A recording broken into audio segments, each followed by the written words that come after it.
You gave your heart to someone who never gave you clarity. You acted like you were in a relationship. They acted like they were single. And now you're left confused, questioning your worth, and wondering why it hurts so bad when technically it wasn't even official. But here's the truth no one tells you. Situationships cut deeper than real relationships, because they leave you holding a version of love you were never allowed to fully receive. And if you're here, I promise you this. You're not broken. You're not too much. You've just been loving from a wound that's finally asking to be healed. Welcome to Unshakable You, the place where you stop chasing clarity from people who feed you confusion and start becoming the most grounded, powerful version of yourself. In this video, we're diving deep, not just into how to get over a situationship, but how to rebuild your entire sense of worth, identity, and emotional power after investing in someone who never truly showed up for you. You'll learn why these almost connections leave the deepest scars, how your brain confuses inconsistency with intimacy, and most importantly, how to come out of this not bitter, but reborn. If you've ever asked yourself, why wasn't I enough? Why did they act like they cared but disappear when it mattered? This is for you. Let me paint the picture. You meet someone. They're charming, they listen, they say the right things. Maybe you meet up, spend hours talking, texting all night, sharing secrets. It feels like a real connection. But then, no titles, no definitions, no clarity, just vibes. And when you ask where it's going, they say, let's not rush things. Or worse, they pull away, tell you they're not ready for a relationship, but they keep showing up just enough to keep you hooked. You feel rejected, but can't explain why. You feel heartbroken, but there was no breakup.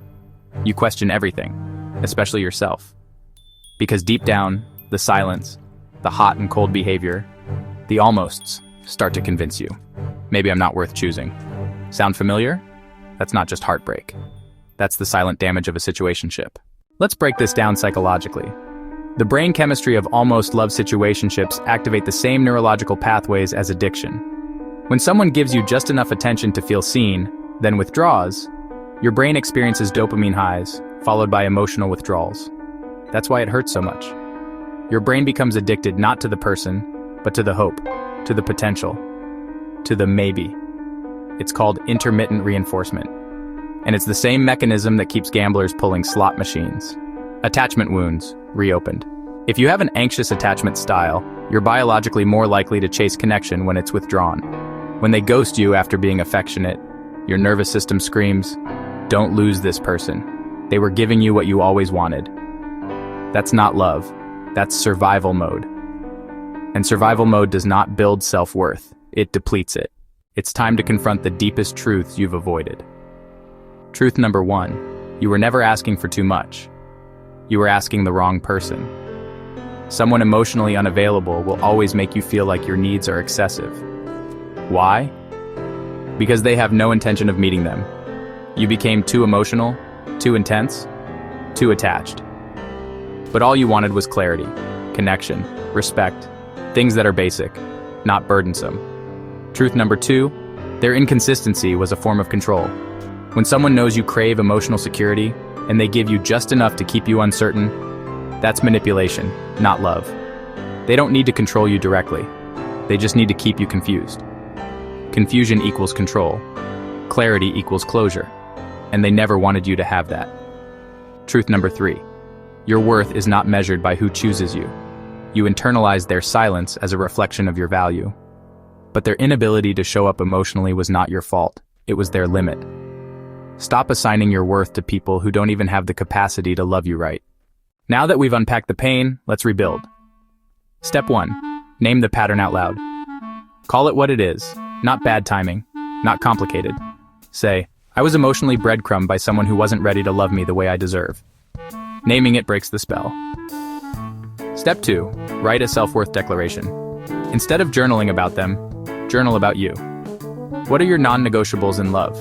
What kind of energy will you no longer entertain? What does your healed self no longer chase? Example, I will not shrink myself to be tolerable. I will not mistake crumbs for commitment. Step 3, set a no-closure rule. Waiting for them to give you peace is how they keep your power. You don't need closure from someone who benefited from your confusion. Give yourself the closure by walking away with dignity. Let's bust some dangerous myths that keep you stuck. If I was just more patient, they'd choose me. No. Patience in the face of emotional neglect is not love.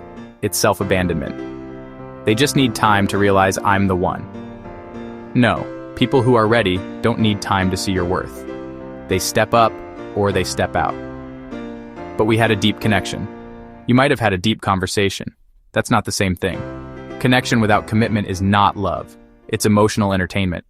Now for the beautiful part, the transformation. When you finally break free from situationship cycles, here's who you become. The version of you who doesn't chase, because they know they're magnetic. The version who doesn't beg for clarity, because they are clarity. The version who sets boundaries like a queen or king, not as a defense, but as a declaration of value. You move differently. You attract differently. You choose peace over potential. And you finally see yourself, fully, clearly, unshakably. That's the glow up they'll never forget. But by then, you won't care, because you'll have outgrown them. If this message resonated deeply, comment below. I reclaim my worth. Let the world and your old self know you're done with cycles that shrink you. Subscribe to Unshakable You, where we turn heartbreak into power and confusion into confidence. And next week, we're diving into how to stop attracting emotionally unavailable people. Trust me, you don't want to miss that one, because your healing isn't just personal, it's your power. Let's rise.